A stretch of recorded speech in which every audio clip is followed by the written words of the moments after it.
बच्चों में पढ़ रहे हैं क्लास 11th की एनसीईआरटी पाठ्यक्रम पर आधारित गणित की पुस्तक का अध्याय नंबर 8 बाइनोमियल थ्योरम द्विपद प्रमेय, जिसकी 8.2 प्रश्नमाला अब हम शुरू करने जा रहे हैं। बच्चों उससे पहले, जैसा कि आपको हमेशा पता है कि मैं कोई भी प्रश्नमाला शुरू करने से पहले उसके उदाहरण और उसके बेसिक कॉन्सेप्ट तुम्हें ढंग से समझाता हूं, ताकि आपकी ओरिएंटेशन डेवलप हो और आप खुद से क्वेश्चंस को अटेम्प्ट करने में कामयाब हो सकें। क्योंकि जब तक खुद से हम क्वेश्चन को सोल्व नहीं करेंगे तब तक बिल्कुल मैथमेटिक्स सीखने को नहीं मिलेगी। वरना सॉल्यूशन देख के तो क्वेश्चन समझ में आ ही जाता है, वो तो याद हो जाएगा। हमें ओरिएंटेशन डेवलप करनी है, जैसा कि मैं तो हमेशा समझाता हूँ कि पहली स्टेप इंपॉर्टेंट होती है क्वेश्चन को देखकर। पहली स्टेप के लिए यदि अंदर से आवाज़ आ जाती है तो फिर तो कनेक्टिविटी अपने आप बन जाती है। ठीक है, तो ध्यान से देखिए इसमें किस तरह के प्रश्न हम करने वाले हैं। a प्लस बी के होल पावर n के प्रसार तो तुम्हें पता है ही बच्चों। व्यापक पद क्या होता है, टी आर प्लस 1, है ना। ठीक है, यहाँ पे आ जाएगा एन सी आर, यहाँ पे आ रहा है तो यहाँ भी आ रहा है ना, a की पावर n माइनस आर और b की पावर r, ये तो तुम सभी जानते ही हो। ठीक है, अब यहाँ पे जो मेन एप्लीकेशन बनेगी वो इन बातों से बनेगी। किन बातों से बनेगी, ध्यान से देखो।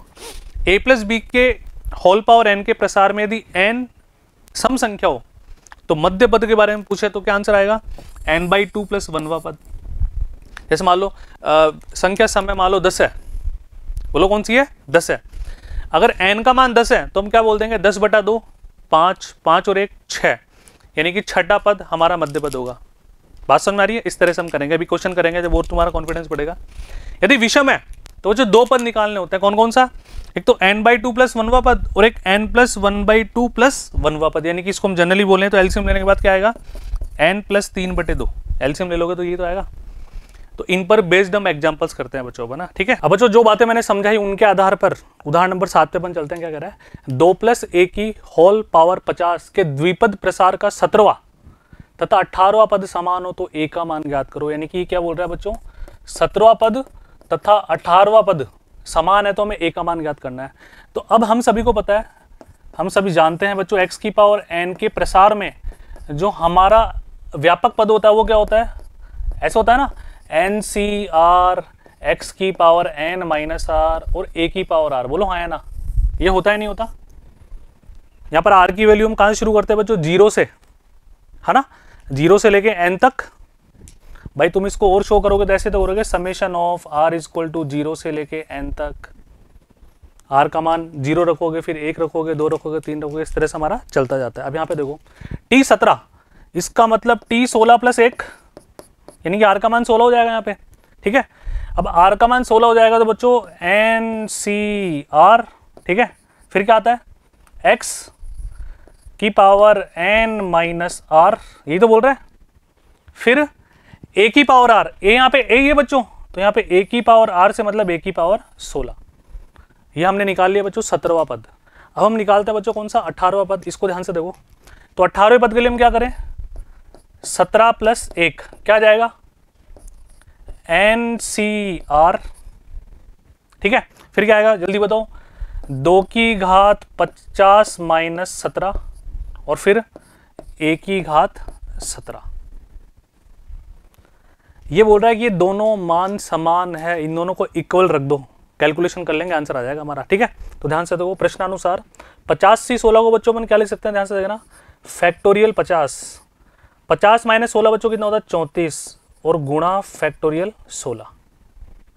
ठीक है, गुणा में कितना आ रहा है, 2 की पावर 34 और गुणा a की पावर 16। बच्चों बराबर में क्या आ जाएगा, ये वाला 50 से 17, पहले 50 से 17 को सोल्व करते हैं। फैक्टोरियल 50, 50 में 17 गया तो बच्चों कितना बचा, 33, और यहाँ पे बच्चों कितना आ जाएगा हमारे पास, फैक्टोरियल 17 गुणा 2 की पावर 33 गुणा a की पावर 17। अब a का मान तुम कैलकुलेशन करके निकाल लो। कैलकुलेशन तुम्हारी 10वीं क्लास की कैलकुलेशन पे निर्भर करेगी। देखो बच्चों, यहाँ से a की पावर 16 कटेगा तो 17 कटेगा, तो यहाँ पे केवल a बच जाएगा। इन सबको उधर ले जाओ, कैलकुलेशन कर लो। कैलकुलेशन आपको यहाँ से देखने को मिल जाएगी, प्रॉपर सुंदर सुंदर राइटिंग में लिखा हुआ है। जो न्यूमेरिकल स्टेप्स होती है, जो क्वेश्चन की आत्मा है, वो मैंने तुम्हें समझा दी। साज सज्जा तुम तुम्हारे हिसाब से कर लेना। ठीक है, तो बच्चों ये अपॉन में हमने क्या कर दिया, इसके दोनों को अपॉन में कर दिया, क्रॉस बराबर करके क्रॉस मल्टीप्लाई कर लेना, तुम्हारा फाइनल आंसर आ जाएगा 1। कैलकुलेशन तुम कर लेना आराम से। ठीक है, अरे भाई इसके बाद तो कैलकुलेशन है ना, इसके बाद तो मेरी आवश्यकता थोड़ी है। इनको उधर ले जाओ, देखो फैक्टोरियल 50 से फैक्टोरियल 50 कैंसिल हो जाएगा, 34 को लिखो बच्चों 34 गुणा फैक्टोरियल 33, 17 को लिखो 17 गुणा फैक्टोरियल 16, तो 33 फैक्टोरियल कैंसिल हो जाएगा, फैक्टोरियल 16 भी कैंसिल हो जाएगा, सबको उधर ले जाना, यहाँ पे इधर नीचे 2 बच जाएगा, तो इधर देखो 2 की पावर 34 बटा 2 की पावर 33, 1 2 ऊपर बच जाएगा, दोनों कैंसिल, 1 आंसर आ जाएगा। ठीक है, कैलकुलेशन तुम्हारे ऊपर निर्भर करेगी। नेक्स्ट एग्जांपल चलते हैं बच्चों, प्रश्न नंबर 8 पे देखो क्या कह रहा है, दिखाइए कि 1 + x की घात 2n के प्रसार में मध्य पद ये होगा। बच्चों ध्यान से देखो, मैंने तुम्हें इस टॉपिक के इस पार्ट के स्टार्ट होते ही समझा दिया था कि विषम होने पर क्या करते हैं, सम होने पर क्या करते हैं। 2n से तात्पर्य बच्चों क्या होता है, सम। तो वैसे मैं तुम्हें समझाता हूँ, ध्यान से देखो, 2n एक सम संख्या है, इसलिए इसका मध्य पद बच्चों कौन होगा, हमने पढ़ा था यदि n सम संख्या हो तो n/2 + 1 करते हैं। अब यहाँ पे n की जगह 2n है, तो 2 से 2 कटेगा, n + 1वां पद। ठीक है, अब n + 1वां पद अपन यहाँ पे निकाल लेते हैं बच्चों, तो tn + 1 ये हमें निकालना है, बोलो हाँ या ना। अब बच्चों tn + 1 निकालना है, तो अब तुम सोच रहे होंगे सर यहाँ पे n ही क्यों आया, क्योंकि बच्चों tr + 1 निकालते हैं तो यहाँ पे तो ncr ही आता है ना भाई, rवां पद निकालने के लिए r + 1 करते हैं अपन यहाँ पे, है ना। तो यहाँ पे n + 1 निकालने के लिए 2ncn। अब देखो हमारे पास जो व्यापक पद है वो किससे आएगा, 1 + x की पावर 2n, 1 + x की पावर 2n। तो डायरेक्टली अपन करें, ध्यान से देखो, nवां पद है ना, n + 1वें पद के लिए क्या करेंगे, 2ncn, है ना। 2ncn 1 की पावर 2n - n x की पावर n, ये हमने व्यापक पद लगा दिया हमारा। 2n में से n गया तो n बचा, और एक के पास तो कितनी भी पावर हो कोई फर्क नहीं पड़ता, तो केवल x की पावर n और 2ncn बच जाएगा।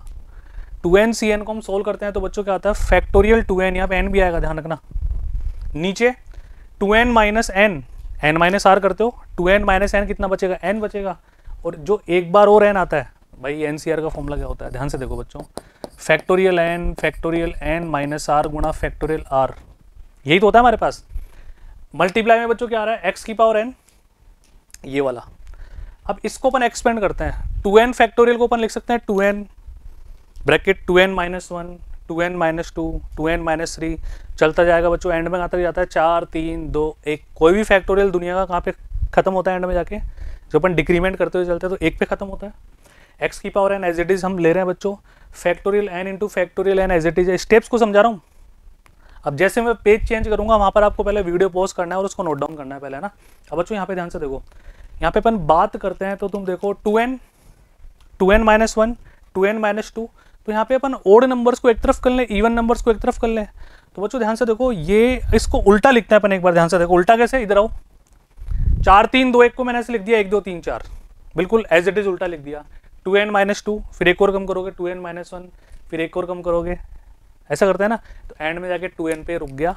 अब ध्यान से देखो बच्चों, यहाँ पे अपन बात करते हैं तो इवन नंबर्स को एक तरफ कर लो, ओड नंबर्स को एक तरफ कर लो, तो 1 3 5 2n - 1, ये यहाँ तक तो ओड नंबर्स की बारी आ जाएगी, सारे विषम संख्या आ जाएगी हमारे पास।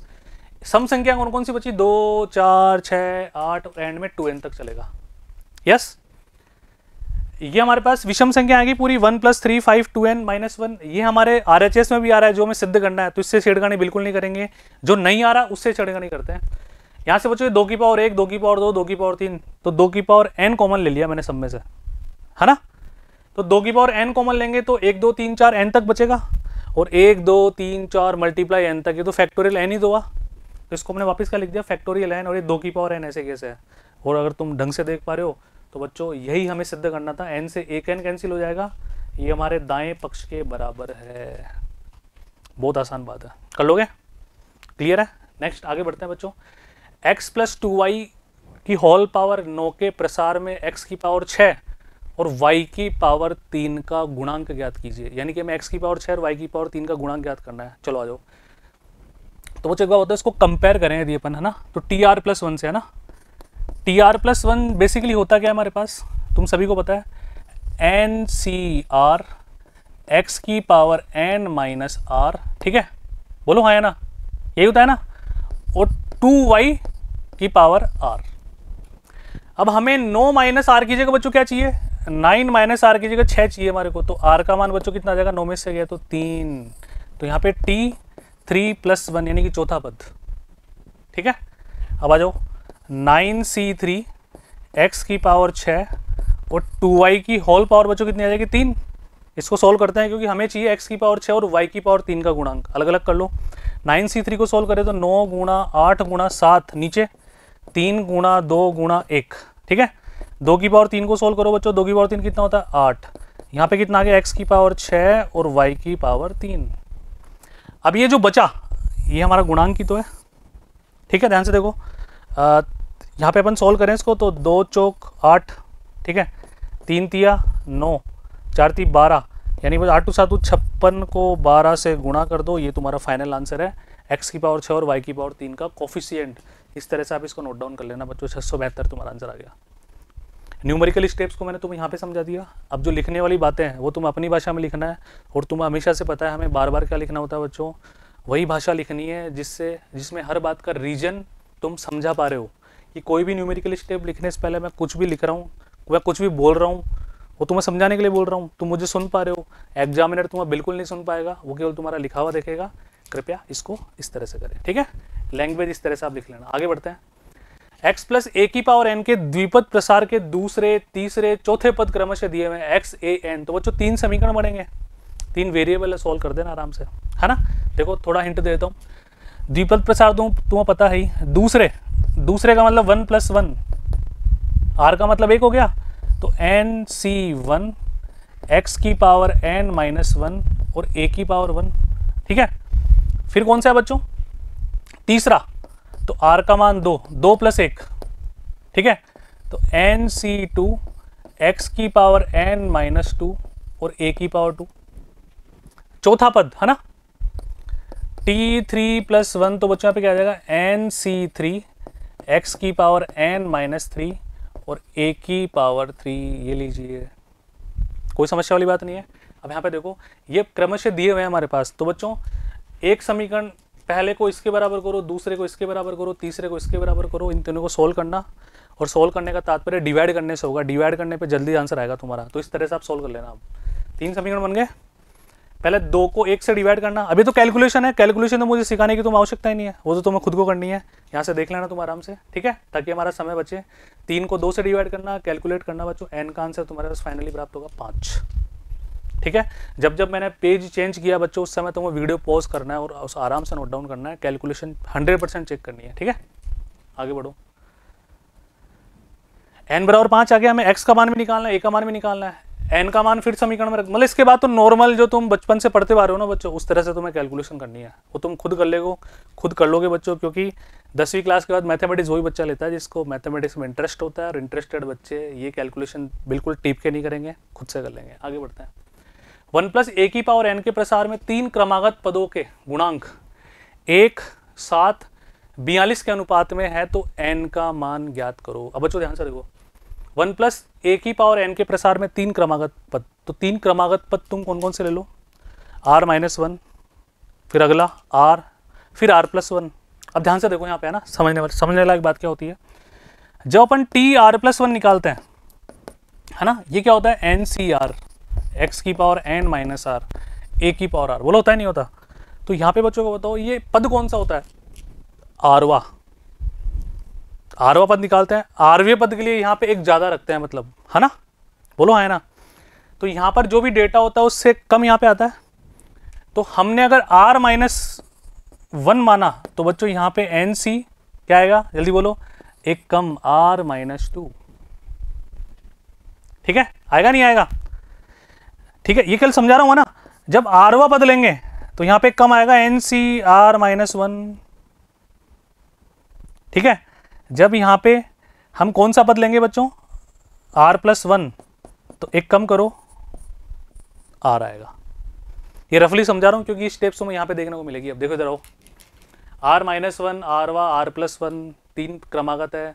R - 1 में NCR - 2 आ गया। देखो ये एग्जैक्ट ये लिखना नहीं है, तुम ऐसे कैसे, केवल समझा रहा हूँ अभी, ध्यान से देखना। फिर अपन बात करें NC, इसी प्रकार आरवे तथा R + 1 में NCR - 1, NCR, यही अपन ने किया।